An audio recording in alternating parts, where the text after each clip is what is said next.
राधे राधे। मेरे YouTube channel पे सभी भाई बहनों को मेरा नमस्कार है। आइए अवसान मैया का एक बहुत सुंदर बहुत प्यारा सा सोहर गाते हैं। अगर अच्छा लगे तो लाइक सब्सक्राइब जरूर कीजिएगा। जय श्री राम। मजियही बाई ढाली सासू तो बाऊ हरिया रजकार बाऊ हरिया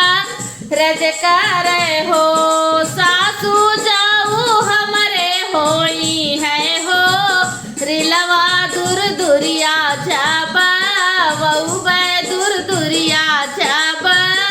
वऊ बाई हो सासू जाऊ मोरे होई है हो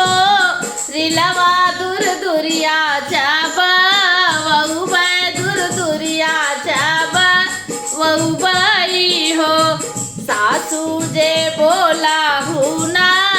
पावे नादा उठी बोले नादा उठी बोलाई हो भौजी तू तो आयु जाना माँ बाझिनिया दुरिया कैसे करबियू दूर दुरिया कैसे करबियू हो भौजी तू तो आयु जाना माँ बाझिनिया दूर दुरिया कैसे करबियू दूर दुरिया कैसे करबियू हो इतनी बाचाना सुनी बहुहर तो बाहू तैदू खित भाई बाहू तैदू खित भाई हो बहनी चली गई वोई ताऊ भिटवा तो सानी मैया पूजे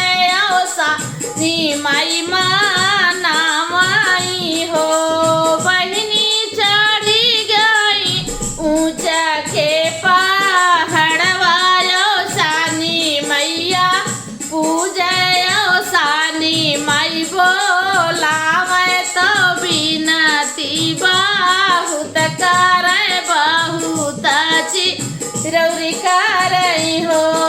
बहनी भिटवा से निकरी आवा सानी मैया बेटी से नी पूछे तो बेटी से नी पूछाई हो बेटी कवना संकट तोहरे जियरा तो हम के मनायु तो हम के बोलायु हो बेटी कवना संकट तोहरे जियरा तो हम के बोलायु हम के मनायु हो काऊ कहाऊ मोरी मैया बहुत दुख बाटे बहुत दुख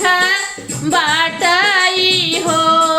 मैया हमारी नाना दी ताना मारे बाझिनिया गो हो रावण बाझिनिया गो हो रावण तो एक ही लालन बारे एक ही लालन बारे हो अरे जाऊ ना बेटिया अपने घर अपने ससुर घरे अपने ससुर घरे हो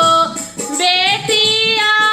झुके नवाए माहिनवा हो रीला तोरे होई है दूर दुरिया जावा वायु नागर पूरा नवत्यु गोतिनी बोलायु सोहागिन बोलायु तो धूम धाम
भाई